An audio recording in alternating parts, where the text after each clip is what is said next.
ফামান ইয়ামাল মিসকালা যাররাতিন খায়রান ইয়ারাহু ওয়া মান ইয়ামাল মিসকালা যাররাতিন শাররান ইয়ারা। যে ব্যক্তি যাররা পরিমাণ ভালো করবে, যাররা পরিমাণ খারাপ করবে, সেদিন সে দেখতে পাবে। সেই দিন রাসূল কি করবেন? কিছু সংখ্যক বান্দার বিরুদ্ধে আল্লাহর কাছে মামলা দিয়ে দিবেন। বাদী হয়ে তিনি বলবেন, কি বলবেন? কালার রাসূল।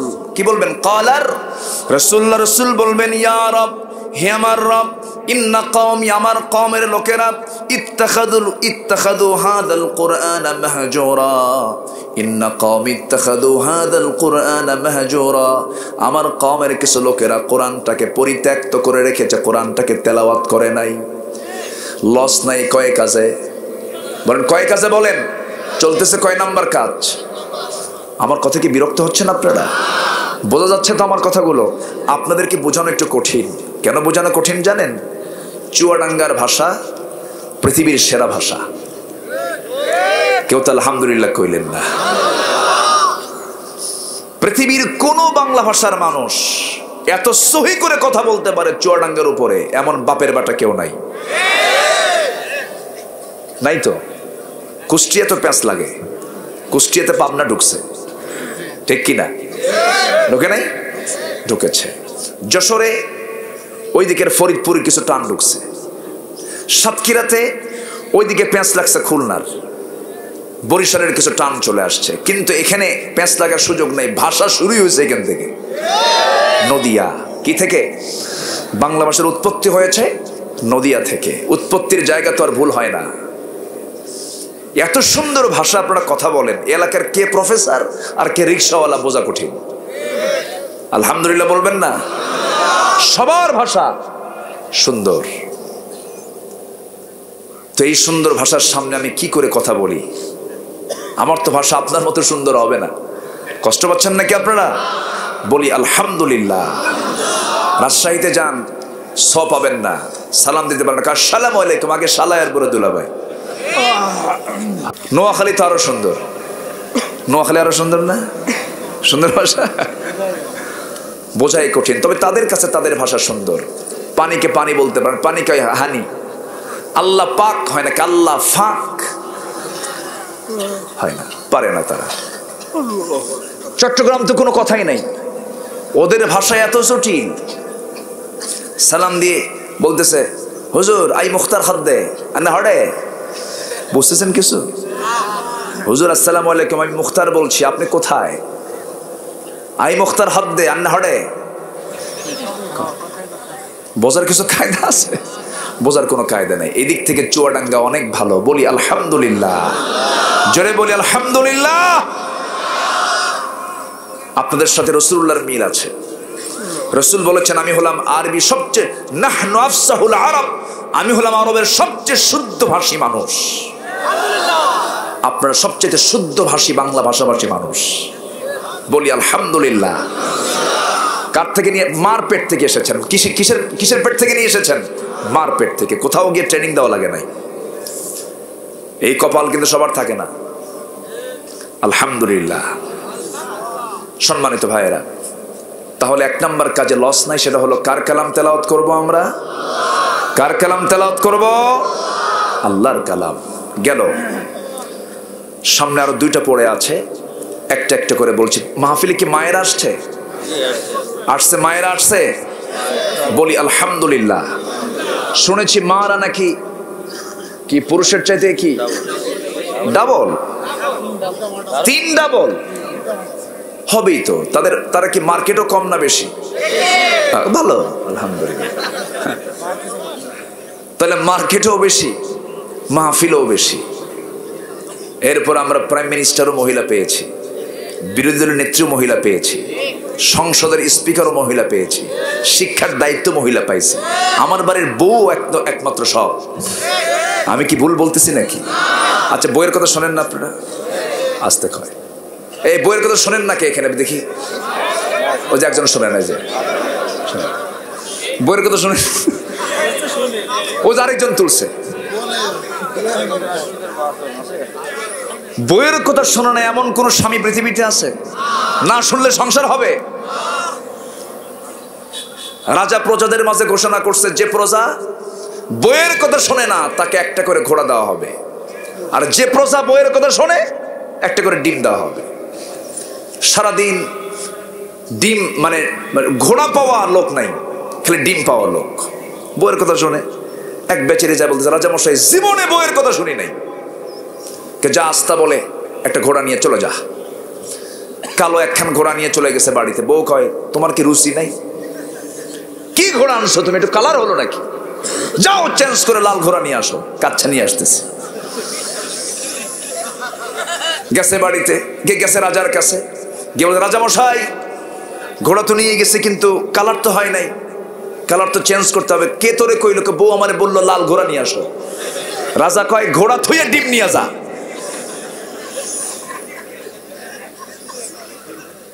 সন্ধ্যার দিকে রাজা রানীর সামনে দাঁড়ায় আছে। রানী এখন হাসতে হাসতে বলে, রাজা মশাই কি আপনার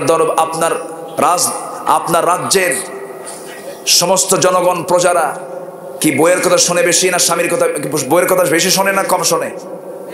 তো বলতেছে যে, শোনো, আমারে কোনো দোষ টোষ দিও না, তুমি কি বলবা বলো। রানী বলতেছে, শোনেন, আপনি এরকম লোক খুঁজে পাবেন না, সবাই বইয়ের কথা শোনে। অতএব যারা বইয়ের কথা শোনে তাদেরকে ডিম না দিয়া 5 কেজি করে চাল দিলে কিছু উপকার হবে। কাচ্চা। পরের দিন সকালবেলা উজির দিন নিয়ে মন্ত্রী পরিষদ বৈঠকে রাজা বসে বলতেছে, শোনো, সিদ্ধান্ত একটু পাল্টানো দরকার। কেন? যারা বইয়ের কথা শোনে তাদেরকে ডিম না দিয়া 5 কেজি করে চাল দেওয়া হোক। এক মন্ত্রী বলে, রাজা মশাই এই পরামর্শ আপনাকে কে দিল? বউ আমার শিখাই দিল। কি কথা কি বুঝতেছেন? তাহলে বইয়ের কথা না শুনলে কি উপায় আছে নাকি? শুনতে হবে, শোনা লাগবে তো। কিন্তু মসজিদের দায়িত্ব পালন করে মহিলা না পুরুষ? আসতে বলে। পৃথিবীর সমস্ত নবী পৃথিবীতে এসেছেন, যত নবী এসেছেন সকল নবী নারী না পুরুষ? বলেন, নারী না পুরুষ? তাহলে পরিচালক কে? আসতে কয়, আরো জোরে। আল্লাহর কালাম বলছে, আর রিজালু কাওয়ামুনা আলান নিসা। একজন তো নেতা হতেই হবে। আচ্ছা, নামাজে দাঁড়াবে স্বামী স্ত্রী, ইমাম কে হবে? কে? না বউ? ঠিক আছে তো। আকলমন্দ ইশারা বারসাত। সচেতন ব্যক্তির জন্য ইঙ্গিতটাই যথেষ্ট। বুঝে নেই আমরা আমাদের চিন্তার ভিতরে আমরা কি যেন একটা লুকিয়ে রাখার চেষ্টা করছি। আমরা সিদ্ধান্ত নেব কোরআনকে সামনে রেখে, কার গায়ে লাগলো দেখার কিছু আসে যায় না। আমার ভাইয়েরা, একটু কান লাগাবেন। নাম্বার 1, কোরআন তেলাওয়াত না সহি হলে নামাজ হবে না। এই জন্য আল্লাহ রাব্বুল আলামিন তেলাওয়াতের কথা বলে এবার নামাজের কথা বলছেন। এরপরে নামাজের প্রসঙ্গে এসেছে, আমরা কোরআন তেলাওয়াতটা করব সুন্দর করে, কোরআন শুনবো, বেশি গান শুনবো। হ্যাঁ, গান শুনবেন? এটা কেমন কথা? হুজুর তালে কইছি। গানের ধারে পাশে যাব না আমরা, অশ্লীল কোনো নাটক সিনেমায় যাব না আমরা, হারাম কোনো কাজে যাব না আমরা।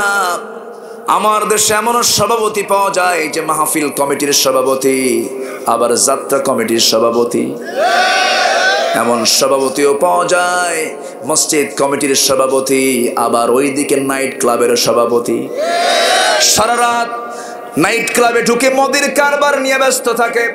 শুক্রবারে এসে মসজিদে সবার আগে প্রথম কাতারে বসে লাল টকটকে চোখ বানায়া খতিব খুতবা দেয়, আর ঘড়ি দেখে সভাপতি। ঘড়ি দেখবে কি সভাপতি না খতিব? কে ঘড়ি দেখবেন বলেন?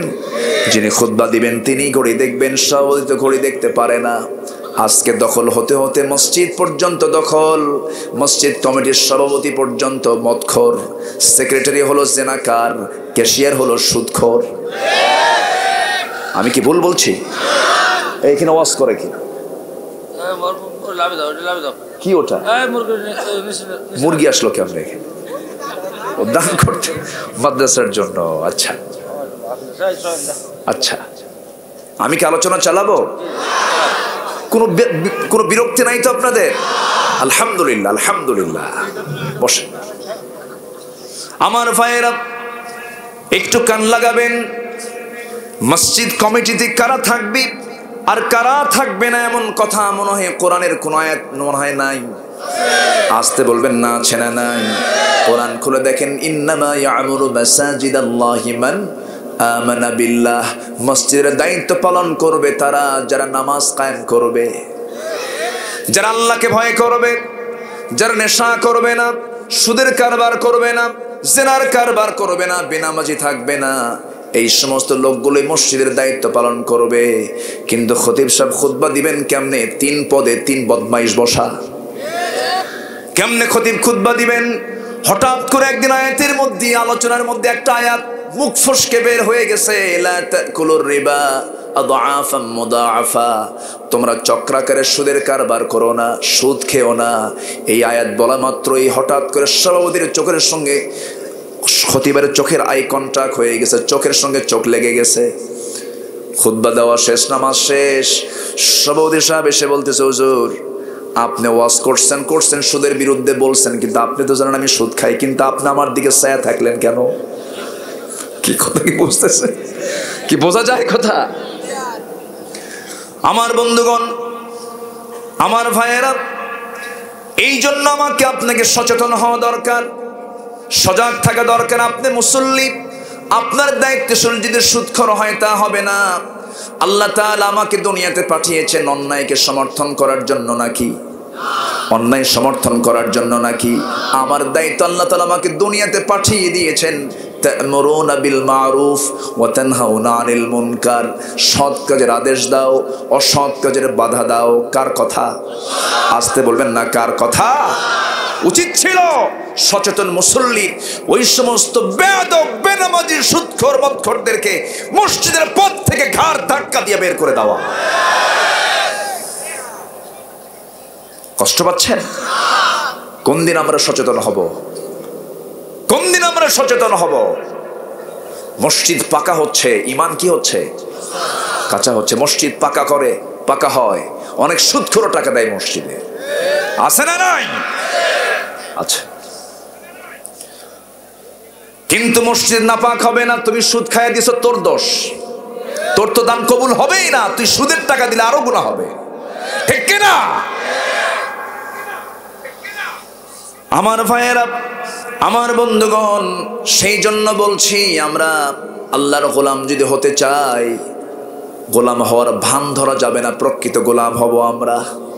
হারামকে ছেড়ে দেব, হারামকে বর্জন করব, হালালকে ধরবো আমরা।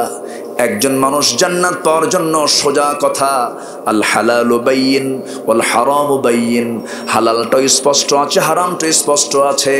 কোরআন তেমন একটা জানালার নাম, যে জানালায় চোখ রাখলে বান্দা দুনিয়াতে বসেই জান্নাত জাহান্নাম দেখতে পায়। জোরে বলি সুবহানাল্লাহ।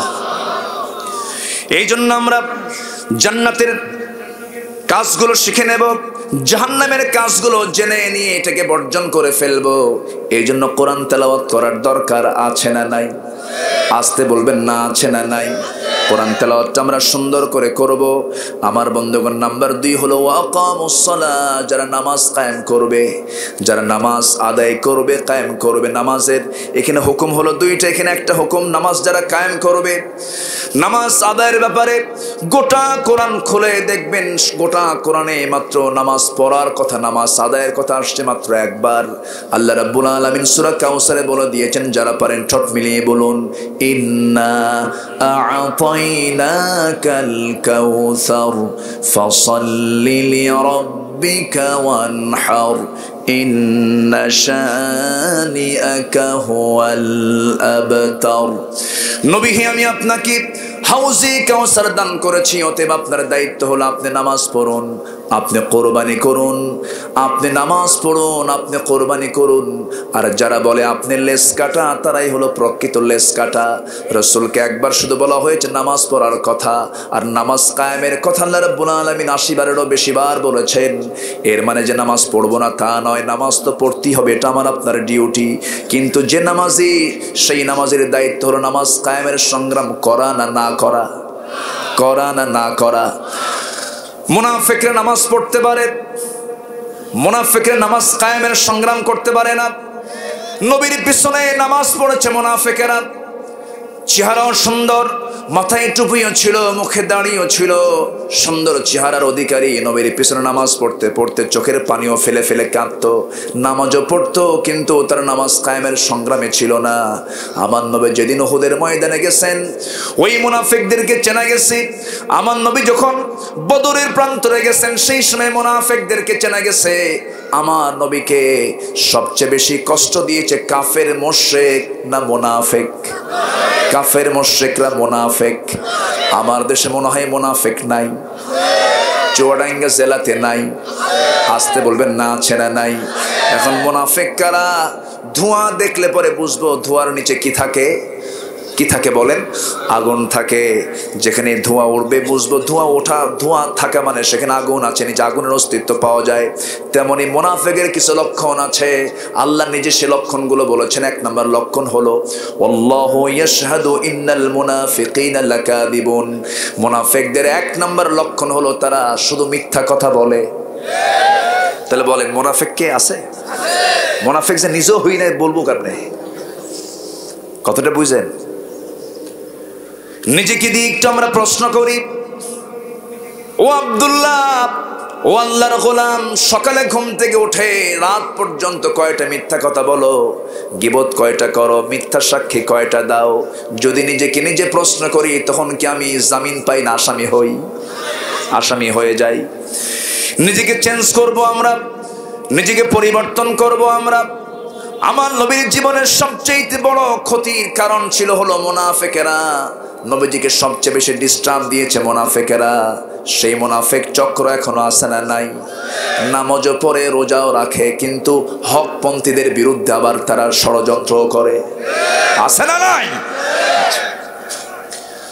আমার ভাইয়েরা, একটু কান লাগান, মনোযোগ দিয়ে শোনার চেষ্টা করুন। আমার নবীর জীবনের সবচেয়ে বেশি ডিস্টার্ব করেছে, কষ্ট দিয়েছে মুনাফিকেরা। একটা দৃষ্টান্ত বললে জিনিসটা স্পষ্ট হয়ে যাবে। আমার নবীজি মদিনার মাটিতে যখন চলে গেছেন, মক্কার মানুষ তাকে মক্কায় থাকতে দিল না। রাসূল কি কারো বাড়ি থেকে আগুন ধরিয়ে দিয়েছিলেন নাকি? কারো জমির আইল ঠেলছিলেন নাকি? আমার নবীর মুখের ভাষা মনে হয় ভালো ছিল না। রাসূল কি কাউকে মনে ঠকাইছিলেন মনে হয়? কিন্তু রাসূল ঘরের ভিতর থেকে রাতের আধারে লুকোচুরি করে মক্কা থেকে মদিনায় কেন আসলেন, কেন হিজরত করলেন? এটার কারণ কিন্তু অন্য কোনো কারণ নয়। রাসূল বলেছেন, ও দুনিয়ার মুসলমান, এই দুনিয়া যার হুকুম চলবে তার। মদের কারবার চলবে না, সুদের কারবার চলবে না, জিনার কারবার চলবে না, কোন প্রকার খুন চলবে না। এই সমস্ত অন্যায়ের বিরুদ্ধে রাসূল যখন প্রতিবাদী হয়ে দাঁড়ালেন, আবু জেহেল বলে, মুহাম্মদ শোনো, পানির চাইতে আমার মদ প্রিয়, বইয়ের চাইতে আমার জেনা প্রিয়। যেরকম নাউজুবিল্লাহ, আমার কারবার হলো সুদের কারবার। মুহাম্মদ, তুমি আমার জায়গায় আগুন ধরায় দিতেছ, আমি তোমাকে হালে ছাড়বো না। নবীর বিরুদ্ধে সে দাঁড়িয়ে গেল। সাহাবায়ে কেরামকে ধরে ধরে মারে, যাকে পায় তাকে মারে, নির্যাতন করে। আহারে, বেলালের কথা কে না জানেন? বেলাল লোকটা, মানুষটা ছিলেন কালো। এই ঘন কালো মানুষটা আফ্রিকান নিগ্রো মানুষ, মক্কায় গোলাম হয়ে এসেছেন, বিক্রি হয়ে এসেছেন। দাস প্রথা সেই সময় ছিল, দাস বিক্রি হয়ে যেত, গোলাম হয়ে তিনি এসেছিলেন। কিন্তু রাসূলকে পেয়ে, রাসূলকে তিনি চিনতে পারলেন, কালিমা পড়ে নিলেন। সঙ্গে সঙ্গে বেলালের বিরুদ্ধে ষড়যন্ত্র শুরু হয়ে গেল, হত্যার পরিকল্পনা পর্যন্ত করা হলো। মুনিব উমাইয়া সাহেব লাফ মেরে তার বুকের উপর উঠে বসে বলছে, বেলাল, শুনলাম তুই নাকি ঈমান গ্রহণ করেছিস, ইসলাম গ্রহণ করেছিস, তোকে মেরেই ফেলবো। বেলাল বলছেন, মেরে ফেলো, হাসতে হাসতে মরে যাব, আল্লাহর দিন থেকে এক চুল পরিমাণ নড়ব না। সেই উমাইয়া করলো কি? বেলালের বুকের উপরে বসে বেলালের মুখ থেকে জিকির বন্ধ করার জন্য বারবার সূরা ইখলাস তিনি পড়ছেন। মুখের ভিতরে বাম হাত ঢুকায় দিয়া টান মেরে জিহ্বাটা বাইরে বের করে বাবলা গাছের কাঁটা ঢুকায় দিয়েছে। ফিঙ্কি দিয়ে রক্ত বের হয়ে গেছে। সেই রক্তগুলো গড়ে গড়ে পড়ে, মুখ থেকে কোনো আওয়াজ বের হচ্ছে না। বেলালের নখটা উঁচু করে বলতেছে, ও মাইয়া, তুমি আমার মনিব, আমি তোমার গোলাম, আমি তোমার দাস। শক্তি দিয়ে আমাকে তুমি আজকে পরাজিত করতে চাচ্ছ। আমার জিহ্বা তুমি অচল করে দিতে পারলেও আমার দিলের মধ্যে আমি আমার আল্লাহর নাম অঙ্কন করে নিয়েছি। কি নির্যাতন, কি নিপীড়ন! আমার বন্ধুগণ, নবী যেই সংবাদ শুনতে পেলেন সঙ্গে সঙ্গে বলছেন, আবু বকর, আল্লাহ তোমাকে প্রচুর সম্পদের মালিক বানিয়েছেন। উমাইয়া লোভী মানুষ, উমাইয়ার মুখে গিয়ে কয়েক হাজার স্বর্ণ মুদ্রা তুমি দিয়ে দাও, আমার বেলালকে মুক্ত করে আমার সামনে আনো, আল্লাহ তোমার জন্য জান্নাতের দরজা খুলে দিবেন। আমার ভাইরা, সাইয়েদনা আবু বকর বেলাল রাদিয়াল্লাহু আনহুকে স্বর্ণ মুদ্রার বিনিময়ে আমার নবীর সামনে যখন মুক্ত করে আনলেন, মাথা থেকে পা পর্যন্ত জখমে জখমে ভরা।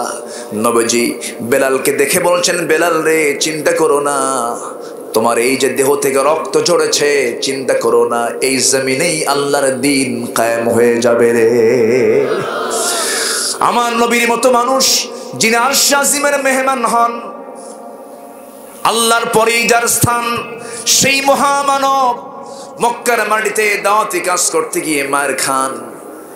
আবু বকর সিদ্দিক রাদিয়াল্লাহু তাআলা আনহুকে মেরে রক্তাক্ত করে জমিনে ফেলে দিয়ে রেখেছে, সেজদা দিতে তারা বাধা দিয়েছে। সাইয়েদনা আবু বকর সেই জায়গা থেকে কোনো মতো নাকটা বোচা হয়ে গেছে, খড়ম জুতা দিয়ে তার নাকটা বোচা করে দিয়েছে। ভাবলেন রাসূলকে তারা হামলা করে কিনা জানি না। সঙ্গে সঙ্গে আবু বকর খুঁজলেন, রাসূল আমার কোথায়? দরজায় দিয়ে করা নাড়লেন। নবীজি দরজা খুলেই সামনে দেখছেন রক্তমাখা আবু বকর। রাসূল বলছেন, আবু বকর তোমার এমন অবস্থা কেন? তিনি বলছেন, ইয়া রাসূলুল্লাহ, অবস্থা ভালো না, চোরা গুপ্ত হামলা শুরু হয়ে গেছে, সন্ত্রাসী কর্মকাণ্ড শুরু হয়ে গেছে, আপনাকে মেরেও ফেলতে পারে। হুজুর, এই জায়গায় থাকা যাবে না, চলুন আমরা মক্কার একটু বাইরে চলে যাই, আউটসাইডে চলে যাই। কোনো মতো সেই জায়গায় রাসূলকে সঙ্গে করে নিয়ে, রক্তমাখা মুখ নিয়ে রাসূলকে নিয়ে বাইরে বের হয়ে গেলেন। রাসূল বলছেন, আবু বকর, শরীর থেকে যে পরিমাণ রক্তক্ষরণ হচ্ছে, তুমি তো মরে যাবে, তোমার তো কিছু খাওয়া দরকার, দেখি কি করা যায়। তপ্ত মরুবালুর ভিতরে ঘুরতে ঘুরতে দেখেন ছোট্ট একটা ছাগল পালের কাছে গেলেন। সেই ছাগল পালের রাখালকে ডাক দিয়ে বলছেন, রাখাল, একটা ছাগি দেবে নাকি? ছাগিটা কি করবেন? যদি আমাকে এই ছাগিটা দাও, তাহলে আমি একটু দুধ দহন করে আমার আবু বকরকে খাওয়াবো, খুব অসুস্থ অবস্থা, সে মারাও যেতে পারে। রাখাল বলছে, আমি দিতে পারবো না, কারণ রাখাল বলছে, আমি এই ছাগলগুলোর মালিক তো আমি নই, আমানতের খেয়ানত হয়ে যাবে। নবীজি একটু মুস্কি হাসি মেরে ভাবলেন, আহারে, এই তপ্ত বালু মরুর ভিতরেও ইমান হারা মানুষ কিন্তু আমানত ঠিক আছে। যেরকম আলহামদুলিল্লাহ, ইমান নাই কিন্তু কি আছে? ইমানের গুণটা আছে। ইমানের কি গুণটা আছে? রাসূল তার কথাকে চয়েস করলেন।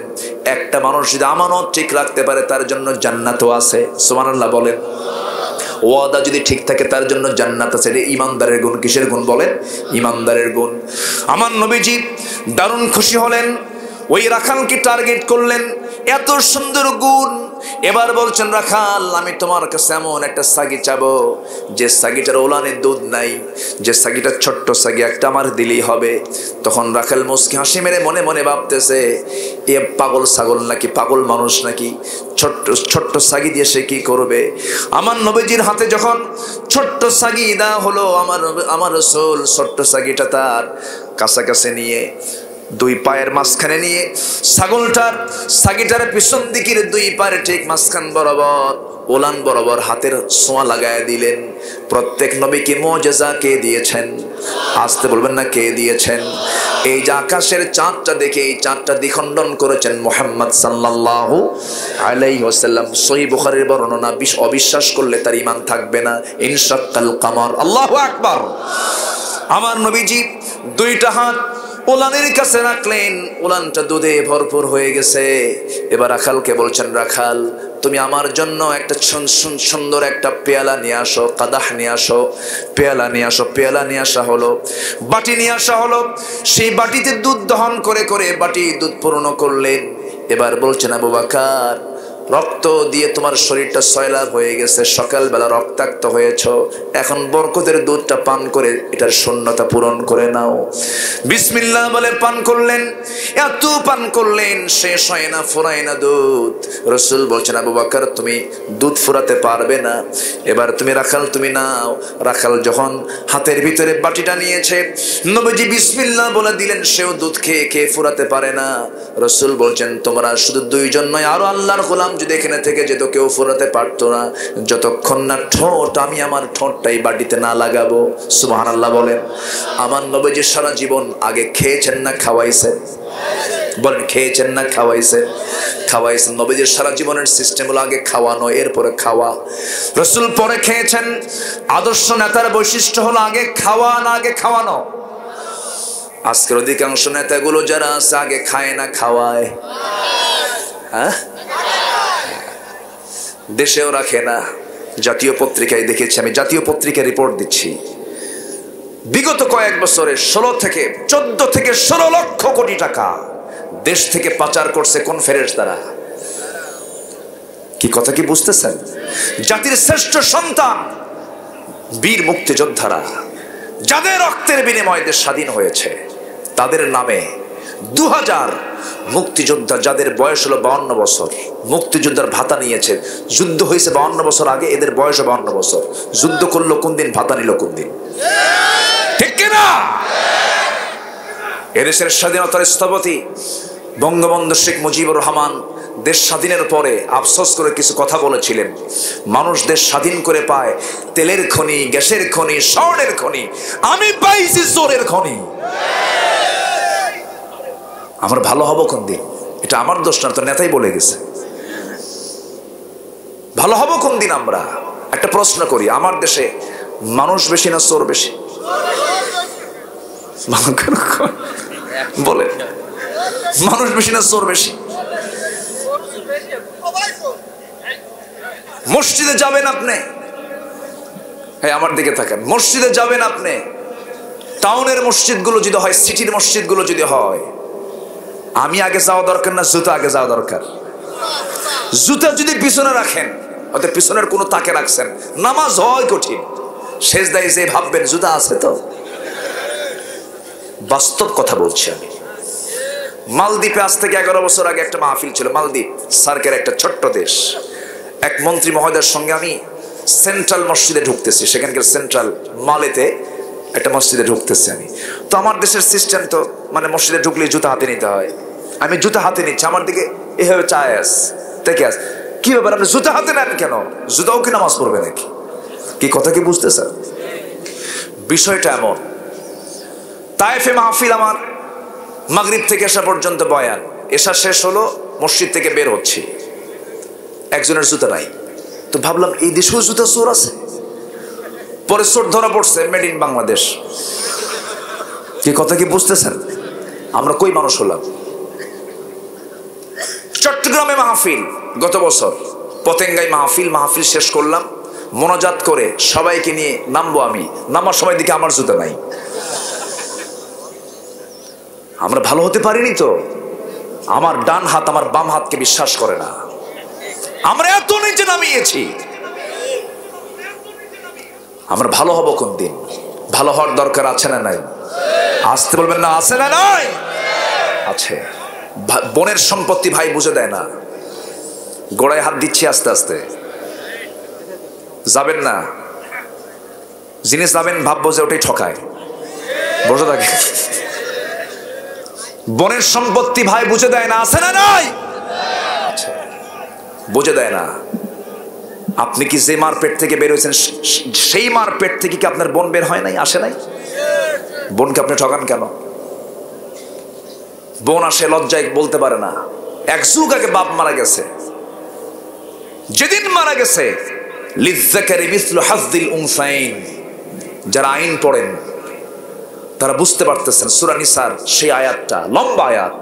আল্লাহ তাআলা কোরআন যে আল্লাহর পক্ষ থেকে নাজিল হওয়া, এর চাইতে বড় প্রমাণ আর দেখি না আমি। আল্লাহু আকবার বলেন। ফারায়েজের পদ্ধতি কি? আমেরিকায় নতুন করে আইন করলো, নতুন করে শুধু আইন করে, এই মিরাসের আইন করে, ফারায়েজের আইন করে। একবার বললো, একবার ওরা আইন করলো যে বাপের যে বড় সন্তান সে একটু বেশি পাবে। কয়েক বছর খালি বড় ভাই মরে যায়, বড় ভাই কি হয়, খালি মার্ডার হয়, মানে বড় ভাইয়ের সম্পত্তি বেশি পায়, এই জন্য বড় ভাই থাকে না, বড় ভাই থাকে না, মেরে ফেলে। কিন্তু দেখেন ফারাইজ আল্লাহ তাআলা কি সুন্দর করে দিয়েছেন, কেউ বাদ পড়েনি। আল্লাহু আকবার বলেন। বোন পাবে যা, আপনি বুঝে দিবেন, আপনি যেদিন মারা যাবে সেদিনই তো সে অংশ পেয়ে যায়। এক যুগ চলে যায়, দেয় না। মাঝে মাঝে দাওয়াত দেয়, মাঝে মাঝে কি করে, দাওয়াত দেয়, বোনরে আসে, বোন আসো, দাওয়াত দেয়, মিষ্টি টিষ্টি খাওয়ায়, ভালো বাজার টাজার করে খাওয়ায় দাওয়ায়, আস্তে করে পাশে বোনকে পাশে বসায় রেখে বলে, বোন শোনো একটা কথা বলি, কি অংশ নিলে কিন্তু ধ্বংস হয়। দেখছেন কি ওয়াজটা দিল, এটা কি কোরআন থেকে ওয়াজ না শয়তান থেকে ওয়াজ? কোরআন থেকে ওয়াজ না শয়তান থেকে ওয়াজ? এগুলো করা যাবে? এগুলো করা যাবে? যাবে না। যার যে অংশ আমরা বুঝাই দেব, জোরে বলি ইনশাআল্লাহ। কষ্ট পাচ্ছেন? এত বাজে, অনেক বেজে গেছে তো, চলো চলো, কোন আপত্তি, কোন সমস্যা? ফজর পড়ার দরকার নাই, ফজর পড়বেন তো সবাই? সবাই ফজর পড়তে রাজি আছে তো? 5 ওয়াক্ত নামাজ পড়বেন কারা কারা? হাত তুলে দেখান দেখি, জোরে বলি ইয়া আল্লাহ, ইয়া রহমান, ইয়া রহিম। আমাদেরকে 5 ওয়াক্ত সালাত আদায় করার তৌফিক। তো আম্মা জান আয়েশা বলেন, আমি নবীর স্ত্রী ছিলাম, কোনোদিন রাসূলকে আগে সালাম দিতে পারি নাই, রাসূলকে আগে খাওয়াতে পারি নাই। রাসূল চট করে সালামটা দিয়ে দিতেন, আমাকে খাওয়ায় দিতেন। রাসূলকে আমি আগে খাওয়াতে পারতাম না। আমি রাসূলের জন্য উটের দুধ নিয়ে যেতাম, বলতাম হুজুর আপনার জন্য উটের দুধ নিয়ে এসেছি, আপনি গরম করে দিয়েছি, আপনি খেয়ে নেন। রাসূল বলতেন, আয়েশা রে আমি কখনো আগে খাই না, তুমি আগে খাও, তুমি আগে খাও। আমাকে রাসূল জোর করে খাওয়ায় দিতেন। আমি যখন গ্লাসটা নিয়ে, যখন ঠোঁটটা দিয়ে, যখন গ্লাসে যখন ঠোঁট আঁকায় দিতাম, আমার নবীজি মাথা নিচু করে দেখতেন আমি আয়েশা কোন দিক দিয়ে আমি গ্লাসের ঠোঁট লাগালাম। নবীজি ওই ঠোঁটের জায়গাটা মার্কিং করতেন। আমি যখন কিছু খেয়ে যখন রেখে দিতাম নিচের দিকের অংশ, রাসূল বলতেন এখন তুমি আমারে দাও। আমি যে দিক দিয়ে ঠোঁট লাগাতাম, আমার নবীজি সেই দিক দিয়ে ঠোঁট লাগাতেন। আমি খাওয়ার পরে রাসূল খেতেন। নবীর জন্য আমি ছাগলের গোশতগুলো নিয়ে নবীর সামনে হাজির করতাম। রাসূল বলতেন, আয়েশা তুমি আগে শুরু করো। আমি হাড় জাতীয় গোশতগুলো খেতাম, হাড়গুলো চুষে চুষে রেখে দিতাম। আমার নবীজি আমার চুষে চুষে রেখে দেওয়া হাড়গুলো আমার নবীজি নিয়ে চুষে চুষে খেয়ে নিতেন। মুহাব্বত কাকে বলে, ভালোবাসা কাকে বলে রাসূল শিখিয়ে দিয়েছেন। সেই মুহাব্বত আজকে ঘরে ঘরে না বটতলা গাছতলা? বটতলা গাছতলায় চলে গেছে ভালোবাসা। বিয়ের আগে ভালোবাসা, বিয়ের পরে আর ভালোবাসা নাই, বিয়ের পরে খালি কিলাকিলি, বিয়ের পরে আর ভালোবাসা নাই। এই জন্য রাসূলের সুন্নাহকে মেনে চলো যুবকরা। যুবকদেরকে আমি আলোচনার শেষের দিকে এসে কয়েকটা আমলের জন্য পরামর্শ দেব। আজকের মাহফিলে যুবকরাই বেশি এসেছো, যুবকদের জন্য আমি কিছু মেসেজ দেব। 3টা কাজ করবে, আল্লাহ তাআলা রিজিক তোমার ডাবল বানায় দিবেন। জোরে বলি ইনশাআল্লাহ। কি শুনবা না, শুনবা না? আমার ভাইয়েরা, আমার বন্ধুগণ, আমার নবীজি সারা জীবন সবার হক আদায় করেছেন। রাসূল বলেছেন যে বান্দা তার বউয়ের কাছে ভালো, সেই বান্দা আল্লাহর কাছে ভালো। যে বান্দি তার স্বামীর কাছে ভালো, সেই বান্দি আল্লাহর কাছে ভালো। আমি রাসূল আমার স্ত্রীদের কাছে ভালো। যেরকম সুবহানাল্লাহ। সমাজে ভালো হয়ে লাভ কি? আগে বউয়ের কাছে ভালো হতে হবে, ঠিক কি না? চরিত্র সুন্দর করার জন্য পরিবারকে সুন্দর করে সাজাতে হবে, সন্তানদেরকে শিক্ষা দিতে হবে। রাসূল তাও শিখিয়ে দিয়েছেন। আমার নবীজি সব শিক্ষাই দিয়ে দিয়েছেন। আমার নবীজির বউকে একজন ছিল না, একাধিক ছিল। একটা বউ রাখা মানে এটা কিন্তু সহজ দায়িত্ব, 2 বউ কিন্তু কঠিন দায়িত্ব। রাসূল কি সহজ দায়িত্ব পালন করেছেন না কঠিন দায়িত্ব পালন করেছেন? আবার জীবনটা শুরু করেছেন বিধবা নারীকে বিয়ের মধ্য দিয়া। বিধবা এতিম, সমাজের সহায় নসহায়, সহায় নসহায় নবীজি বিধবার পাশে দাঁড়িয়েছেন, এতিমের পাশে দাঁড়িয়েছেন। আমার ভাইয়েরা, আমার নবীজি একদিন বসে আছেন, 4 স্ত্রীর সামনে বসা। রাসূলকে লক্ষ্য করে বলছেন, ইয়া রাসূলুল্লাহ আপনি এই 4 জনের মধ্যে একটা সমাধান দিয়ে দেন। আপনি এই 4 জনের মধ্যে কাকে সবচেয়ে বেশি ভালোবাসেন? রাসূল বললেন, কাকে সবচেয়ে বেশি ভালোবাসে আমি এটা আমি আজকে বলবো না, কালকে বলবো। যাও, মানে তারা কেউ নিশ্চিত করতে পারো না রাসূল কাকে বেশি ভালোবাসেন। রাসূল বলেন তোমরা চলে যাও, কালকে বলবো। সন্ধ্যা হতে হতেই তিনি 8টা খেজুর হাতের মধ্যে নিলেন, 2টা করে খেজুর নির্দিষ্ট করলেন সবার হাতে হাতে দিয়ে দিবেন। প্রথম 2টা খেজুর নিয়ে প্রথমেই আম্মা জান আয়েশার ঘরের মধ্যে ঢুকে বলছেন, আয়েশা এই 2টা খেজুর আমি তোমার জন্য স্পেশালি নিয়ে এসেছি, এই 2টা খেজুর আমি তোমাকে লুকায় লুকায় দিয়ে গেলাম, খবরদার এই 2টা খেজুর যে আমি তোমাকে দিয়েছি আর আমি তোমাকে যে বেশি ভালোবাসি এই কথা যেন অন্য কোনো বউ না জানে। দ্বিতীয় স্ত্রীর ঘরে গিয়া কি কথা বললেন, তৃতীয় স্ত্রীর ঘরে গিয়া কি কথা বললেন, চতুর্থ স্ত্রীর ঘরে গিয়া কি কথা বললেন। চলে আসলেন পরদিন সকালবেলা বুক ভরা আশা নিয়া 4 বউ চলে গেছে, রাসূল আমার কথা বলবেন, রাসূল আমার কথা বলবেন, সবার তো একই চিন্তা।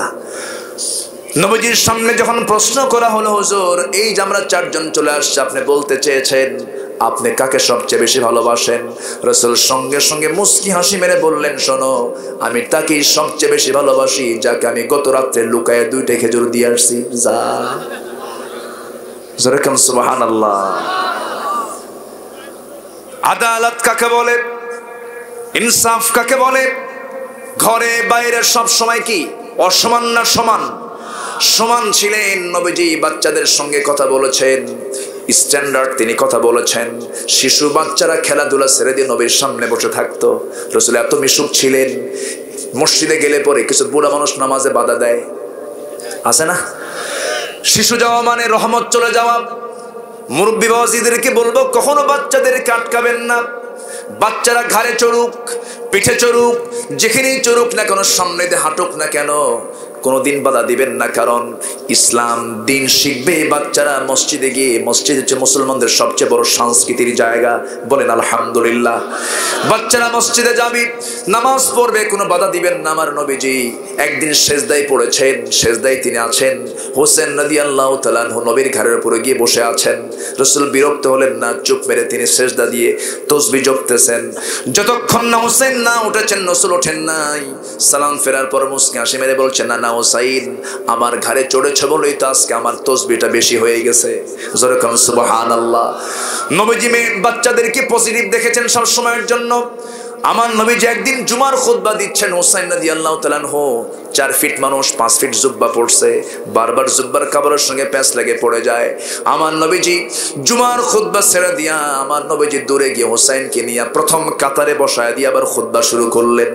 বাচ্চাদের জন্য কোনো কাতার নাই, গার্জিয়ান যেখানে বাচ্চাও সেখানে থাকবে, ডিস্টার্ব করুক কোনো কথা বলা যাবে না। বাচ্চাদের হাসি কান্না থাকবে মসজিদে, আলহামদুলিল্লাহ বলেন। এটাই হলো ইসলাম। ইসলাম তো এই জায়গায় থেকে বাচ্চারা শিখবে। ইসলাম মসজিদে বাচ্চাদের নিয়ে আসবেন না, মোবাইল দিবেন, শেষ। মোবাইল দিবেন কি শেষ হয়ে যাবে, ডিভাইস দিবেন না। বাচ্চাদের হাতে কোরআনটা শেখায় দিবেন, কোরআনটা তেলাওয়াত করায় দিবেন। 1 নাম্বার কাজ কোরআন তেলাওয়াত। লস হবে না লাভ হবে? লস হবে না লাভ হবে? নাম্বার 2 আমরা নামাজ কায়েমের সংগ্রাম করব, জোরে বলি ইনশাআল্লাহ। আমার বন্ধুগণ, নবীজির সিরাত নিয়ে কথা না বললে তো আলোচনার পরিপূর্ণতা আসে না। এই জন্য আমি একটা এই লাইনে চলে এসেছি, আবার মূল লাইনের দিকে চলে যাব। আমার নবীজি হোসেনকে খুব মহব্বত করতেন। আমার নবীজি হোসেনের সঙ্গে একদিন গল্প করছেন মসজিদে নববীর ভিতরে। আম্মা জান আয়েশা বলেন, মাঝে মাঝে আমার কাছে মনে হতো, আমি নবীজির বউ হওয়ার পর আমার কাছে মাঝে মাঝে মনে হতো রাসূল আমার চাইতে মনে হয় হোসেনকে বেশি সময় দিতেন। জোরে বলেন সুবহানাল্লাহ। হোসেনকে কোলের মধ্যে নিয়ে গল্প করছেন, বাবে জিবরিল দিয়ে জিবরিল আমিন নবীর সামনে দাঁড়ায় গেলেন। নবীর সামনে দাঁড়ায় গিয়ে আস্তে করে বসে গেছেন। নবীর কোলে হোসেন বসা। হোসেনকে লক্ষ্য করে রাসূল বলছেন, না না, আমার সামনে কে এসে বসলো, তুমি তাকে চিনো নাকি?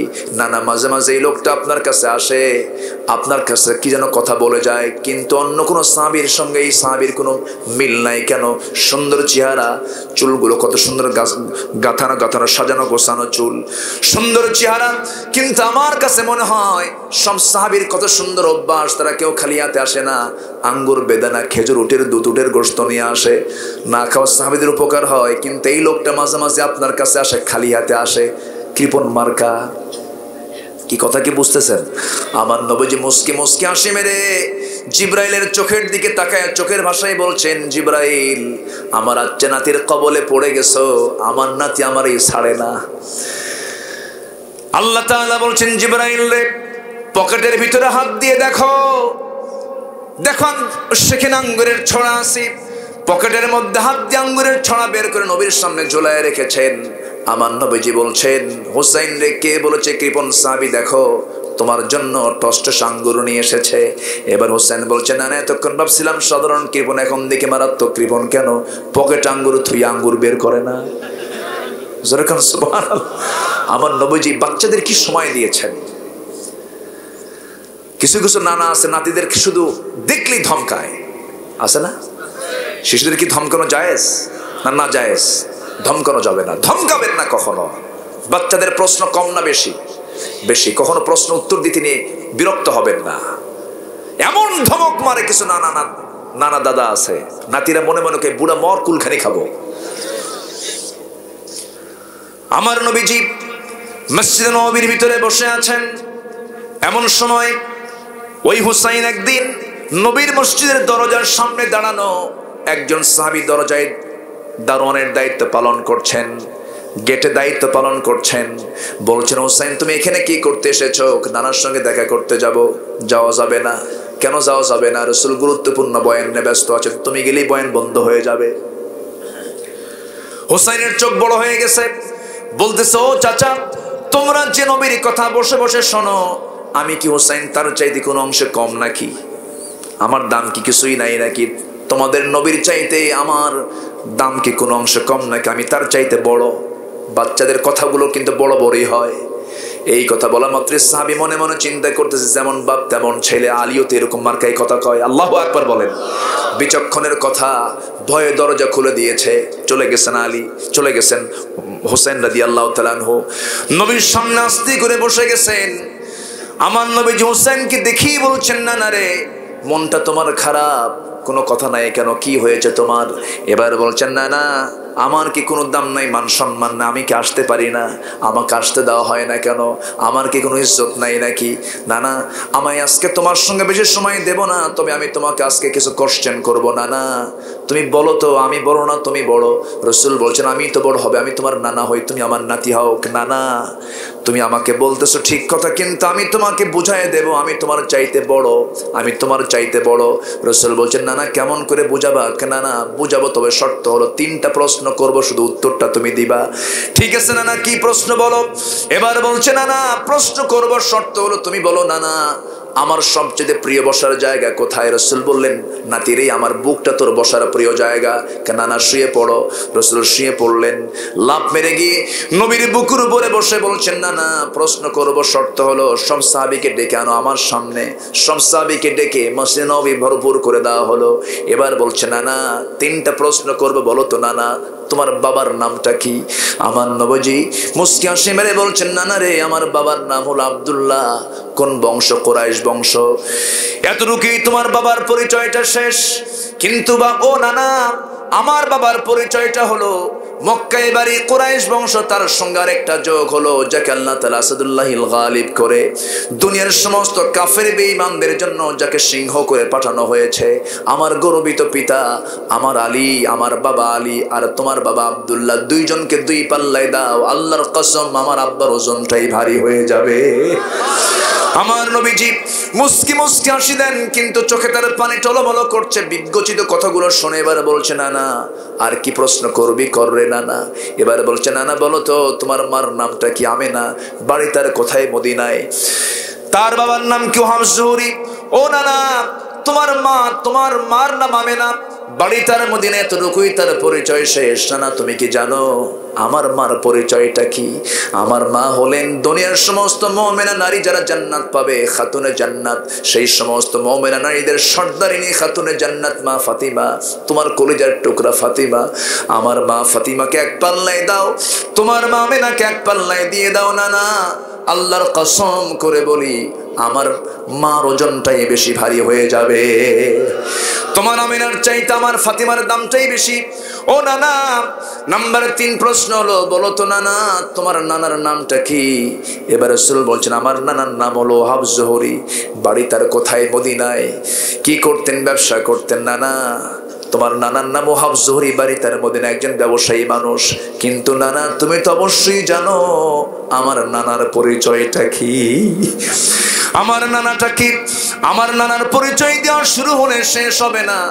আমার নানা হলেন সর্বকালের সর্বযুগীর সর্বশ্রেষ্ঠ মানুষ রাসূল আকরাম নবী মুকাররম জনাবে মুহাম্মদ রাসূলুল্লাহ সাল্লাল্লাহু আলাইহি সাল্লাম, আমার নানাকে এক পাল্লায় দাও, তোমার নানাকে এক পাল্লায় দাও নানা, আল্লাহর কসম করে বলি আমার নানার ওজনটাই বেশি ভারী হয়ে যাবে। আমার নবীজি নাতি হুসাইনকে কোলের মধ্যে নিয়ে কপালে চুমো দিলেন, গণ্ডদেশে চুমো দিলেন, চিবুকে চুমো দিলেন, ঠোঁটের মধ্যে ঠোঁট ঢুকায় দিয়ে চুমোতে চুমোতে ভরায় দিয়ে বলছেন, নানা রে, আজকে যুক্তির দিক থেকে নবী হওয়ার পর আমি তোর কাছে হেরে গেলাম। আমার বন্ধুগণ, এই সুন্দর চরিত্রগুলো, এই সুন্দর জীবনীগুলো আজকে শিশুদের জানার দরকার আছে না নাই? আসতে বলবেন না, আছে না নাই? ক্লাসে বানর না ঢুকায় যদি রাসূলের সুন্নাতগুলো ঢুকানো হতো কতই না ভালো হতো। ঢুকাইছে শেষে কি বানর কি ঢুকাইছে? বানর ঢুকেছে। বানররাই তো বানর ঢুকায়, ঠিক কিনা? বানরের বংশধরদের কাছ থেকে আদম সন্তানদের শিক্ষা নেবার কিছু নাই। ঘাপটি মারা কিছু নাস্তিক আমার দেশে আছে না নাই? আসতে বলবেন না, আছে না নাই? আছে। ঘাপটি মারা কিছু বদমাইশ আছে। তাসলিমা নাসরিন কয়েকদিন আগে লিখেছে তার স্ট্যাটাসে, সে বলেছে তোমাদের নবী মুহাম্মদ মদিনার মাটিতে পৌঁছে গলে শেষ হয়ে গেছে। এই জাতীয় কথা বলার পর এর চাইতে বড় অপরাধ কি হতে পারে? তার প্রশংসা করা কিছু কুলাঙ্গার আমার দেশে আছে। ওই সমস্ত জালিমদের মোকাবেলা করার দরকার আছে না নাই? মোকাবেলা করার দরকার আছে না নাই? রাজি আছেন কারা কারা? হাত উঁচু করে দেখান মুসলমান।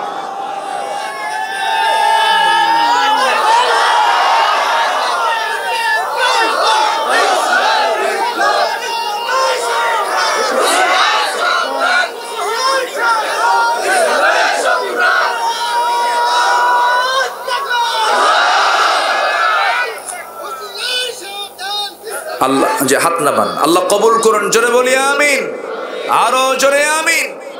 কয়েক কাজে লস নাই, মনে আছে আপনাদের? কয়েক কাজে লস নাই।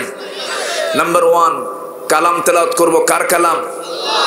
নাম্বার 2, নামাজ পড়বো, নামাজ কায়েমের সংগ্রাম করব। জোরে বলি ইনশাআল্লাহ। আর একটা কাজ আছে, আর একটা কাজ বলি, আমি শেষ করে দেব ইনশাআল্লাহ। বলি, মা বোনরা কি আসছে মাহফিলে? মাদের জন্য একটা কাজ আমি বলে দিচ্ছি, সেটা হলো শুধু একটা কাজ করবেন, আপনি জান্নাত পেয়ে যাবেন। জোরে বলি সুবহানাল্লাহ। যে কাজটা এখন সমাজে নাই সেটা হলো 14 জন পুরুষ ছাড়া পৃথিবীর বাকি সকল পুরুষের সাথে পর্দা ছাড়া দেখা কথা বলা জায়েজ। এটা কি মোল্লার হুকুম না আল্লাহর হুকুম? আমি বললে কি এটা কাজ হবে? বলেছেন কে? কে বলেছেন বলেন? আল্লাহ বলেছেন। আল্লাহ বলে দিয়েছেন এই পৃথিবীতে একজন নারীর জন্য 14 জন পুরুষ হচ্ছে তার মাহরাম। 14 জনের সঙ্গে তার বিয়ে জায়েজ নাই। জায়েজ নাই যেহেতু তাদের সঙ্গে দেখা করা কি? বলেন, তাদের সঙ্গে দেখা করা কি জায়েজ? আর যদি আর মেয়েদের কি ছেলেদের ক্ষেত্রেও 14 জন নারীর সাথে কি দেখা করা জায়েজ। মানে কি তাদের সঙ্গে বিয়ে কি হারাম, জায়েজ নাই। বাকি গোটা পৃথিবীর সকল ছেলেদের জন্য সকল নারীদের সঙ্গে দেখা করতে গেলে পর্দার নিয়ম রক্ষা করার দরকার আছে না নাই? মোল্লা কইছে না আল্লাহ কইছে? বলেন, মোল্লার হুকুম না আল্লাহর হুকুম? আল্লাহর হুকুম। আমরা এই হুকুমগুলো মেনে চলার চেষ্টা করব। জোরে বলি ইনশাআল্লাহ, আরো জোরে বলি ইনশাআল্লাহ। আচ্ছা, মেয়েদের ক্ষেত্রে কোন কোন পুরুষরা? 14 জন। কয়জন বলেন?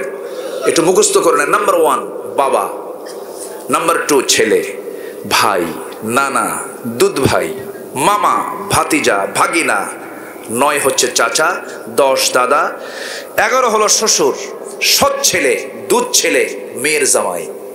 কয়জন হলো? 14 জন। ছেলেদের ক্ষেত্রে মা, মেয়ে, বোন, নানি, দুধমা, খালা, ভাতিজি, ভাগিনী, ফুফু, সৎমা, দাদি, শাশুড়ি, দুধ মেয়ে, ছেলের বউ। এই কন্ডিশন যদি আমরা মেনে চলি, পৃথিবীতে জেনার কাজ থাকবে না। আমার কথা কি বোঝা গেল? আমার কথা কি বোঝা গেল? আল্লাহ তাআলা জানেন বান্দা কোন আইন মানলে বান্দা ভালো থাকবে। আল্লাহ তাআলা জানেন কোন আইনে বান্দার কল্যাণ হবে। সবচেয়ে আমার ব্যাপারে বেশি জানেন কে? আমার সবচেয়ে বড় কল্যাণ কে করতে পারেন? আল্লাহ করতে পারেন। আল্লাহ তুমি সবাইকে এগুলো মেনে চলার তৌফিক দিয়ে দাও। জোরে বলি আমিন। মন তো চাচ্ছে আরো কথা বলি, কিন্তু এত রাতে বাড়ি যাবেন না? বাড়ি যেতে হবে না? বাড়িও যাবেন না? সবাই থাকেন, আমি যাই। একটা লোকও তো যায় না। মানুষ এত ভালো হয়। আল্লাহু আকবার, আল্লাহু আকবার বলি আলহামদুলিল্লাহ। এত রাত? হ্যাঁ, ও বেশিক্ষণ হয় নাই এখনো, তাহলে আরো জি বলি ইনশাআল্লাহ, আর জোরে বলি ইনশাআল্লাহ। আমি খুবই আনন্দিত আপনাদের এই কষ্ট করে আপনারা বসে আছেন ঠান্ডার ভিতরে। আল্লাহ তুমি সবার অংশগ্রহণকে আখিরাতে জান্নাতের ওসিলা করে দাও। জোরে বলি আল্লাহুম্মা আমিন। আমার নবীজি আবু বকরকে নিয়ে দুধ পান করা শেষ করলেন, বাটিটা ফুরে গেল। এরপর রাসূল ফিরে আসতেছেন। মনে আছে আপনাদের? মনে আছে? ফিরে আসবেন। ফিরে আসার পথে আমার নবীজি বলছেন, রাখাল তুমি থাকো। রাখাল কান্দে। রাখাল কি করে? কান্দে। রাখাল বলতেছে আমিও যাব। কেন? কেন আমি আপনাকে কেমন যেন মনে হচ্ছে, আপনি বিশেষ কোনো মানুষ, আমাকে সাথে নিয়ে যান। রাসূল বললেন, তুমি না কিছুক্ষণ আগে বললা যে এই ছাগলগুলো আমার না, আমানতের খেয়ানত হয়ে যাবে। তোমার আমানত কই গেল? ভুলে গেছিলাম। কি ঠিক আছে আমি থাকবো, তবে শর্ত হলো আপনি ছোট্ট ছাগির ওলানে হাত দিয়ে কি যেন মনে মনে বললেন, ওই দোয়াটা আমার শিখায় দেন। কেন, কি করবা? মাঝে মাঝে আমি দোয়াটা প্র্যাকটিস করে আমিও দুধ খাবো। রাসূল বললেন, তোমার ভিতরে তো ঈমান নাই। ঈমানের প্রদীপ তো আগে জ্বালাতে হবে। শিরকিয়াতের দুর্গন্ধ, পচা, নোংরা, এটাকে দূর করে তাওহীদের আলো তোমার জ্বালাতে হবে। সঙ্গে সঙ্গে রাখাল বলছে, আপনি কি সেই লোক যে মক্কার মাটিতে আল্লাহর পয়গম্বরের আগমন হয়েছে? আপনি কি সেই মানুষ? রাসূল বলছেন, হ্যাঁ আমি তো সেই মানুষ। যেরকম সুবহানাল্লাহ। রাখাল কালিমা পড়ে মুসলমান হয়ে গেল। অনেক লম্বা কথা, আমি যে প্রসঙ্গ টেনেছি বহু সময় লেগে যেত। এই রাখালটার নাম হলো আব্দুল্লাহ ইবনে মাসউদ রাদিয়াল্লাহু তাআলা আনহু। একজন রাখাল, একজন কি ছাগল চড়াতেন। এই আব্দুল্লাহ ইবনে মাসউদ এত জ্ঞানী ছিলেন, পরবর্তীতে রাসূল একদিন তেলাওয়াত শুনছেন, ইন্নাল্লাযীনা ইয়াতলুনা কিতাবাল্লাহ, তেলাওয়াত শুনতেছেন। রাসূল বলছেন, এটা কার তেলাওয়াত? ওই রাখালের তেলাওয়াত, ইবনে মাসউদের তেলাওয়াত। রাসূল বললেন, আমার মনে হচ্ছে ভাই জিবরাইল আমার কাছে ওহী নাযিল করতেছে। এত সুন্দর কণ্ঠের তেলাওয়াত তার ছিল। একদিন তিনি কাবার চত্বরে দাঁড়িয়ে আল্লাহর কালাম তেলাওয়াত করছেন। আবু জেহেল এসে তার কানটা ধরে এমন জোরে থাপ্পড় মারছে, কান তালা ফেটে রক্ত বের হয়ে গেছে। ইবনে মাসউদ বললেন, আবু জেহেল, আজকে তোমার ক্ষমতায়, তোমার দাপটে আল্লাহর ঘরের সামনে কোরআন তেলাওয়াত করেছি, আজকে তুমি আমার একটা কান অচল করে দিলে, আমার যদি কোনোদিন সুযোগ আসে তোর দুইটা কানে অচল করব। জোরে করে আল্লাহু আকবার। ইমানদারের হুঙ্কার তেমনই থাকা উচিত। ফেরাউনের সামনে মুসার ভূমিকা পালন করতে হবে। মুসার হাতে লাঠি ছিল। মুসার হাতে কি ছিল? লাঠি ছাড়া ফেরাউনকে শায়েস্তা করা যেত না। এই জন্য প্রয়োজনে বাতিলকে উৎখাতের জন্য মুসার শক্ত হাতে লাঠি নিয়ে মোকাবেলা করতে হবে মুসলমান। এই চেতনা যার মধ্যে কাজ করে না, সে হলো মুনাফিক। সে কে? মুনাফিক। ইবনে মাসউদ রাদিয়াল্লাহু তাআলা আনহু এই কথা বলি রাসূলের সামনে চলে আসলেন। রাসূল বললেন, ইবনে মাসউদ তোমার কানে রক্ত কেন? হুজুর, আবু জেহেলকে তো কথা বলে আসলাম একটা, এখন কি যে হয়? কি বলে আসছো? তোর দুটা কানে অচল করব। আমার নবীজি তখন আকাশের দিকে তাকিয়ে বলেন, আল্লাহ আমার মাজলুম সাহাবী ইবনে মাসউদের নেক মাকসুদ তুমি আল্লাহ কবুল করো। আল্লাহ কবুল করে নিয়েছেন। এখন মরবে আবু জেহেল কার হাতে? এই রাখালের হাতে। কার হাতে? রাখাল। এখন কি রাখাল আছে? আচ্ছা, কোনো কাজে কি মানুষ ছোট হয়? ইসলামে কোনো কাজকে কি ছোট বলা হয়? খাব্বাব ছিলেন কামার, বেলাল ছিলেন গোলাম, তারপরে বেলাল ছিলেন একদম গোলাম জাদা গোলাম। কোন সাহাবী এমন কোন কাজ নাই যে কাজ করেন না। আল্লাহু আকবার বলেন। ইবনে মাসউদ রাদিয়াল্লাহু তাআলা এত জ্ঞানী ছিলেন, তিনি কোরআন দিয়ে সবসময় কথা বলতেন। আমরা কোরআনটাকে এরকম করে পড়বো, জোরে বলি ইনশাআল্লাহ। রাখাল থেকে বড় মুহাদ্দিস হয়ে গেলেন, বড় মুফাসসির হয়ে গেলেন। একদিন ওমরে ফারুক রাদিয়াল্লাহু তাআলা দেখতে পেলেন দূর থেকে একটা কাফেলা আসতেছে, অন্ধকার রাত। ওমরে ফারুক বলছেন, এই কাফেলা কোন জায়গা থেকে আসে? ভিতর থেকে জবাব আসতেছে, মিন ফাজ্জিল আমিক, কোরআন শরীফের আয়াত। মিন ফাজ্জিল আমিক, প্রত্যন্ত অঞ্চল থেকে। যাবা কোথায়? ইলা বাইতিল আতিক। আল্লাহু আকবার। কোরআন থেকে উত্তর দিচ্ছে। কি ব্যাপার, আজীব ব্যাপার, তুমি কি কোরআন ছাড়া কথা বলবা না? তো বলতেছে, ওমান আসদাকু মিনাল্লাহি কিলা। আল্লাহু আকবার বলেন। সবচেয়ে সত্য কথা কার? বুঝাই দিচ্ছেন যে আমি সবচেয়ে সত্য কথা আল্লাহর কথাও তো বলবো আমি। আল্লাহু আকবার বলেন। এবার বলছেন, আচ্ছা ঠিক আছে, পারো তো ভালোই। ওমর ফারুক প্রশ্ন করলেন, তাহলে প্রশ্ন করি, কোরআনের সবচেয়ে ভয়ঙ্কর আয়াত কোনটা? ভিতর থেকে আয়াত আসতেছে, উত্তর দিচ্ছে, ফামান ইয়ামাল মিসকালা যাররাতিন খায়রান ইয়ারা। এবার বলছে, সব আশাব্যঞ্জক আয়াত কোনটা? বলতেছে, কুল ইয়া ইবাদিয়াল্লাযীনা আসরাফু আলা আনফুসিহিম লা তাকনাতু মির রাহমাতিল্লাহ। সঙ্গে সঙ্গে ওমর ফারুক বললেন, নিঃসন্দেহে এই কাফেলার ভিতরে আব্দুল্লাহ ইবনে মাসউদ আছে। সামনে দাঁড়িয়ে বলছেন, হ্যাঁ আমি আব্দুল্লাহ ইবনে মাসউদ। জোরে কোন সুবহানাল্লাহ।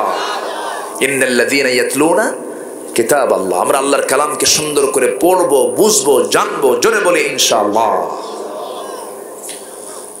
আমার ভাইয়েরা, নাম্বার 3 হলো, 3 কাজে লস নাই। নাম্বার 3 হলো ওয়ানফাকু মিম্মা রাযাকনাহুম সিররাও ওয়া আলানিয়াতান ইয়ারজুনা তিজারাতান লান তাবুর। নাম্বার 3 হলো, যে সমস্ত বান্দাগুলো প্রকাশ্যে গোপনে যারা আল্লাহর পথে যারা খরচ করবে, ইনফাক ফিস সাবিলিল্লাহ, যারা আল্লাহর পথে যারা আল্লাহ যে অর্থ দিয়েছেন তা থেকে যারা কিছু খরচ করবে, এই 3টা কাজ যারা দুনিয়াতে করে যাবে, আল্লাহ বলছেন আশা করা যায় তিজারাতাল লান তাবুর, কখনো তাদের এই ব্যবসায় লস হবে না। জোরে কোন সুবহানাল্লাহ। আল্লাহ পালন করার তৌফিক দান করুন। যুবকদের জন্য কয়টা কাজের কথা বলছি বলেন? কয়টা? 3টা কাজ। নাম্বার 1, তোমার রিজিক ডাবল হবে। নাম্বার 1, তোমার দায়িত্ব হচ্ছে তুমি তাড়াতাড়ি বিয়ে করে নাও। কোনো কথা না। এই মন খারাপ নাকি তোমাদের? হ্যাঁ, ও যুবকের বাপদের বলতে হবে। আচ্ছা, একদম ঠিক। এই যে আওয়াজ বের হয়েছে কেবল। হ্যাঁ ঠিক আছে। হ্যাঁ, সমাজে কিছু প্রবলেম আছে। মেয়ের বাপরা কিছু জামাই খোঁজে। ছেলের কি থাকতে হবে? কি চাকরি? আচ্ছা, সরকারি চাকরির সাথে থাকলে হবে না তো, উপরিয়া কামাই আছে কিনা, এক্সট্রা আছে কিনা, এবং সাথে মঙ্গল গ্রহে অফিস আছে কিনা। আমার নবীজি মেয়েকে বিয়ে দিয়েছেন টাকা দেখে, পয়সা দেখে, চেহারা দেখে, না তাকওয়া দেখে? এই যে 3টা গুণ দেখেছেন, এগুলো 3টা গুণ দেখেছেন, এগুলো দেখে রাসূল বিয়ে দিয়েছেন। 4টা মেয়ের সর্বশেষ মেয়ের নাম হলো ফাতিমা রাদিয়াল্লাহু তাআলা আনহা। তাকে যখন বিয়ে দিবেন, রাসূল বললেন, কে আছো আমার মেয়েকে বিয়ে করবে? মিলিয়নার, বিলিয়নার, শত শত খেজুর বাগানের মালিক, ধনী ধনী সাহাবী রাসূলকে প্রস্তাব দিচ্ছেন। রাসূল বলেন, নট অ্যালাউড, যাও, আমার পছন্দের লোক এখনো আসে নাই। সবার শেষে আলী দাঁড়ানো, নবীর সামনে দাঁড়ায় আছেন। রাসূল বলেন, আলী কিছু বলবা? হুজুর কি যে বলবো নিজেও জানি না। রাসূল বলেন, তুমি কি আমার মেয়েকে বিয়ে করবা? হুজুর দিলে করব। সুবহানাল্লাহ বলবেন না? আমার নবীজি সাইয়েদনা আলীকে বলেন, আলী আমার মেয়েকে তো তোমার সঙ্গে বিয়ে দেব, কিন্তু মোহরনা তো দিতে হবে, তোমার দায়িত্ব। টাকা আছে নাকি? হুজুর টাকা পাবো কোথায়, বাড়ি তো আমার নাই। বিশ্বনবী তার মেয়েকে বিয়ে দিবেন, চাদরের দুলালিকে বিয়ে দিবেন, তার বাড়ি নাই, টাকা নাই, পয়সা নাই। রাসূল বললেন, আমার ফাতিমাকে বিয়ে দেব, তোমার সঙ্গে মরণার টাকা তো লাগবেই, কিছুই কি তোমার নাই নাকি? হুজুর আমার কাছে আছে এই যে ঢাল, এই যে তরবারি, এই যে ঢাল, এই যে তরবারি, সঙ্গে সঙ্গে রাসূল বলছেন তরবারি তোমার সঙ্গে থাকতেই হবে সর্বক্ষণ, কারণ যে কোনো মুহূর্তেই তোমার যাওয়া লাগতে পারে। কিন্তু ঢাল ছাড়াও যুদ্ধ চলে। ও আলী, ঢালটা বেচে আসো, ঢাল বেচার টাকাই হবে আমার মেয়ের বিয়ের মহরানা। ঢাল বেচতে গেছেন সকালবেলা, সাত সকালে। সামনে ওসমান রাদিয়াল্লাহু আনহু দাঁড়ানো, নবীজির বড় জামাই দাঁড়িয়ে বলছেন, আলী, যুদ্ধের ময়দানের যোদ্ধা, তুমি ঢাল বিক্রি করতে আসছো কেন? বিয়ে ঠিক হয়েছে। কার সাথে? নবীর ছোট্ট মেয়ের সাথে। তাই নাকি? ঠিক আছে, ঢালটা আমাকে দাও, আমি কিনে নেব। টাকা দিলেন, ঢালটা নিলেন। কয়েক হাত যেতে না যেতেই বলছেন, ওসমান, ও আলী, এই দিকে আসো, তুমি তো আমার ভাইরা হয়ে যাচ্ছ, কিছুক্ষণ পর তোমার কিছু তো গিফট করা দরকার, ঢালটা আমি তোমার দান করে দিলাম। ঢালটা নিয়ে চলে আসলেন, নবীর সামনে আসলেন। রাসূল বলছেন, আলী, মনে হয় ঢালটা বিক্রি হয় নাই। এবার বলছেন, হুজুর, ঢাল তো বিক্রি করেছে, এই যে টাকা, কে ঢাল আনলা কেন? হুজুর, বিক্রি করার পরে আবার উপহার পাইছে। কে তোমার উপহার দিল? আপনার বড় জামাই ওসমান। রাসূল মুস্কি হাসি মেরে বললেন, লোক আর খুঁজে পাও নাই? হ্যাঁ, এটা কোন জায়গায় কারবার করছো? আমার নবীজি এবার বলছেন, আলী, আমার মেয়েকে তোমার হাতে উঠায় দেব। মেয়ের কাছে গিয়ে বলছে, মা, এমন ছেলে তোমাকে দিচ্ছি, মা, ঘর নাই, বাড়ি নাই, টাকা নাই, পয়সা নাই, কিন্তু মাথা থেকে পা পর্যন্ত তাকওয়া দিয়ে ভরা। নবীজি জামাইয়ের সঙ্গে মিশে কথা বলতেন। এরকম শ্বশুর হলে কোনোদিন গন্ডগোল লাগবে না। কিছু শ্বশুর আছে খুব ভাবনে থাকে, এই আসে না নাই বলেন? আমার নবীজি খুব ফ্রি হয়ে কথা বলতেন।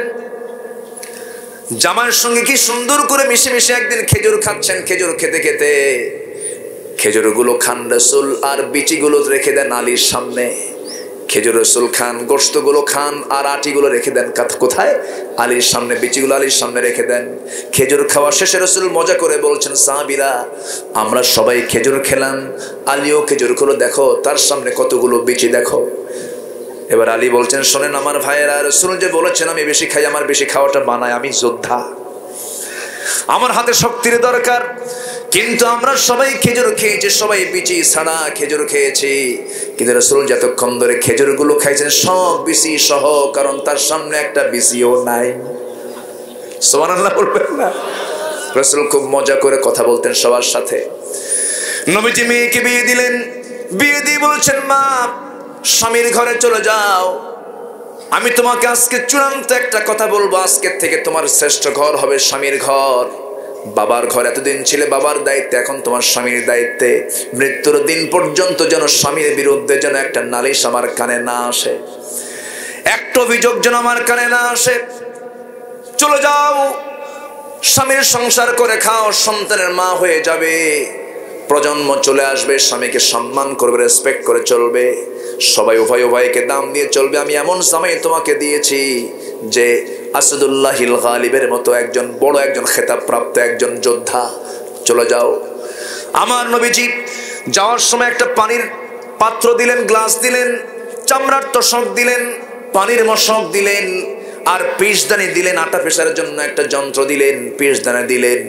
বললেন, মা, যাও করে খাও, আর কোনোদিন আমার ব্যাপারে আমি তোমাকে চূড়ান্ত কথা বলে দিচ্ছি, সংসার তোমার সুখের হবে, কিন্তু স্বামীর গোপন কথা যেন বাইরে না বলে বেড়াও, যাও, চলে যাও। কিন্তু আজকের মেয়ের বাবারা মেয়েকে যখন স্বামীর ঘরে পাঠায় দেয়, মেয়েকে বলে, মা শোন, চলে যা স্বামীর ঘরে, যদি তোর স্বামী কিছু কয় শুধু খবর দিবি, ফোন দিবি, খাইয়া ফালাবো। এরকম আছে না? বলে না, বলো, আছে না? নয় না, এগুলো করা যাবে না। যুবকরা আসো নাকি? তোমরা আসো, তোমরা আসো, তোমাদের বিয়ে তো সহজ বানায় দিচ্ছি। বিয়েটা ইজি হওয়া দরকার। আজকে সমাজে বিয়ে সহজ না জেনা সহজ? বলুন কোনটা সহজ? জেনা। জেনা সহজ হয়ে গেছে, বিয়ে কঠিন হয়ে গেছে। বিয়ে করতে অনেক খড়কুটা পোহাতে হয়, অনেক প্রেশার চলে আসে। না না, বিয়ে করতে হবে, বিয়েটা সহজ করে দিতে হবে। রাসূল বিয়েটাকে সহজ করে দিয়েছেন। ফাতিমা রাদিয়াল্লাহু তাআলা আনহা মৃত্যুর দিন পর্যন্ত নবীর কাছে এসে স্বামীর বিরুদ্ধে একটা কথাও কোনোদিন বলেন নাই। শুধু একদিন এসেছিলেন, আব্বা, আমার দুইটা ছেলে আছে, আপনার নাতি দুইটা আছে। আমি পিসদানি দিয়ে পিষতে পিষতে আমার হাতে দাগ পড়ে গেছে, কূপের পানি তুলতে তুলতে আমার কোমরে দাগ পড়ে গেছে। আমার কাপড় চোপড় গুলো ঘন ঘন ময়লা হয়, বারান্দাটা ঘরের মেঝেটা কাঁচা হওয়ার কারণে। আব্বা একটু দেখা যায় কিনা, আপনি তো রাষ্ট্রপ্রধান, আমার জন্য একটা কাজের মানুষ দেওয়া যায় কিনা, একজন খাদেম দেওয়া যায় কিনা। রাসূল আস্তে করে মেয়েটাকে আড়ালে নিয়ে এসে বলছে, মা, তোমার পিতা মুহাম্মদ বিন আব্দুল্লাহর চরিত্র হলো নিজের কাজ কখনো অন্যকে দিয়ে না করানো। আমার কাপড় আমি ধুই, আমার ঘর আমি পরিষ্কার করি, আমার কাজ আমি নিজে সম্পন্ন করি। ফাতিমা, তোমার কোনো কাজের মানুষের প্রয়োজন নাই। সকালে সুবহানাল্লাহ, আলহামদুলিল্লাহ, আল্লাহু আকবার 33 বার বলবে, সন্ধে আমলটা করবে, আমার আল্লাহ তোমার সমস্ত কাজকে সহজ করে দিবেন। জোরে কোন সুবহানাল্লাহ।